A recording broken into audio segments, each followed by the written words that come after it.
walked away from the table, walked away from the rematch, walked away from his promoter. 2 years after the Pacquiao fight, Marquez's career bottomed out. He took a fight in Indonesia for the meager sum of $30,000 against Chris John, and lost. A devastating blow for an already floundering career. Losing to Chris John was a huge setback for Juan Manuel Marquez, and put him in a position for a moment where you wondered, well, will he ever get a Pacquiao rematch?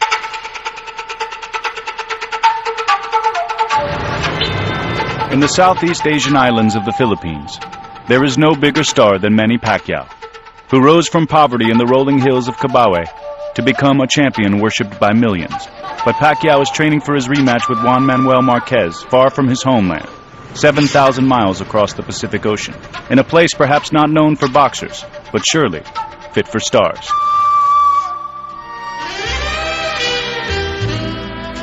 Most fighters, they go to Big Bear, California, or the Poconos. They're in the mountains somewhere. They're out in the desert, you know, somewhere in some ranch, and there's not a person for miles around. Manny Pacquiao, to get away from everything, comes to Hollywood. Hooray for Hollywood, that screwy ballyhooey Hollywood. Hollywood, California may be an unlikely place to seek refuge from fame. But it's a fitting home away from home for Pacquiao, whose stardom back in the Philippines spans from the boxing ring to the music charts to the movie screen. Dito na ako lumaki at dito na tumigas ang buto ko. Tapos palalayasin niyo ako rito. Oh! Yeah, Manny in the movies, he wants to be Bruce Lee, I think. He's just like, anything he does in the Philippines is kind of like turns to gold and so forth. I saw his last movie. He says it's gonna make a premiere in America, but I don't. If it does, it'll be short. I think. I'm sorry, Manny. Pacquiao may not be a movie star in the U.S., but his fame still resonates in the gym. All right, let's go. Pacquiao time. Everybody out. Let's go. Time to go. Come on.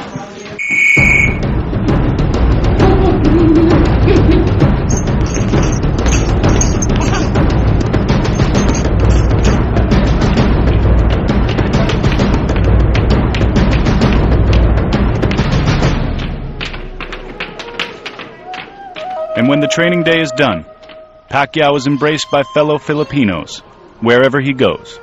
The Thai restaurant that scene is I think indicative of how a lot of the Filipinos approach life, which is the group is really important and they like to take care of their friends, take care of their people, and try and include everybody and not leave anybody out. Check it out, this apple the Black Eyed Peas. Yeah, you. And I'm Filipino, and I'm here to support Manny Pacquiao. Hoy pare, pakinggan niyo ako. Ito nang tunay na Filipino, galing sa baryo sa Pambato, pumunta ng LA, nagtrabaho para makatulong sa nanay. Ikaw ang aking bebo, bebo, bebo, bebo, bebo, bebo, bebo. Ikaw ay Filipino, Filipino. Yes, sir. I'm very happy that my countrymen is they're always supporting me, and especially during my training.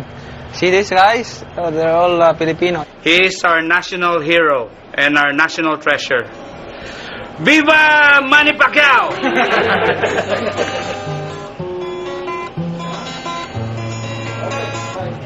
For Pacquiao, relative anonymity permits quiet days and nights like these. But when the sun rises once more, the fighter has little trouble refocusing. Boxing is my priority in my life because without boxing, you know, nobody knows me.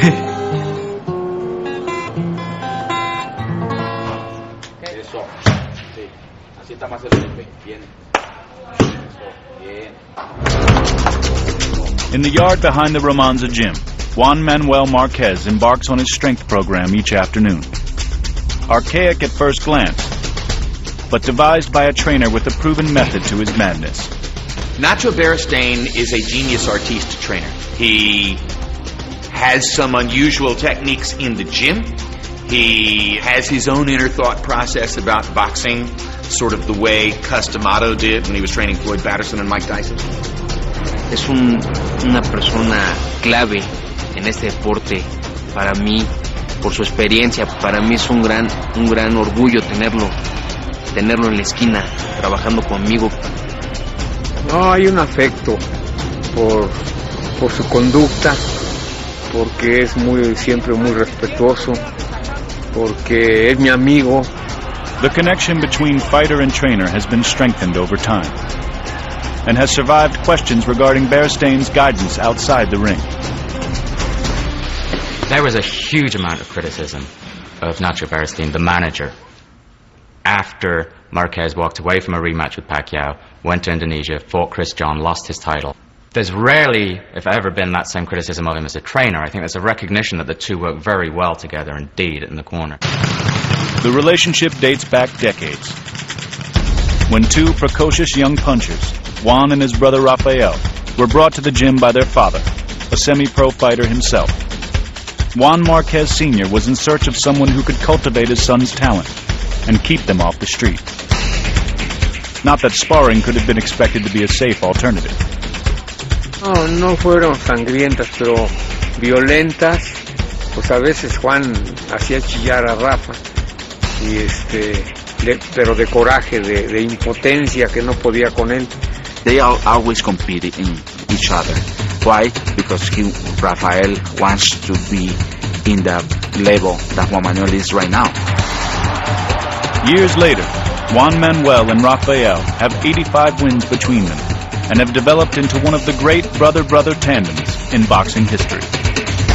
Going back in history, I don't think there's anything like the Marquez brothers. Outstanding fighters in different divisions at the same time. There have been many brother acts in boxing, but usually one has been dominant and the other one has just never made it to the elite level.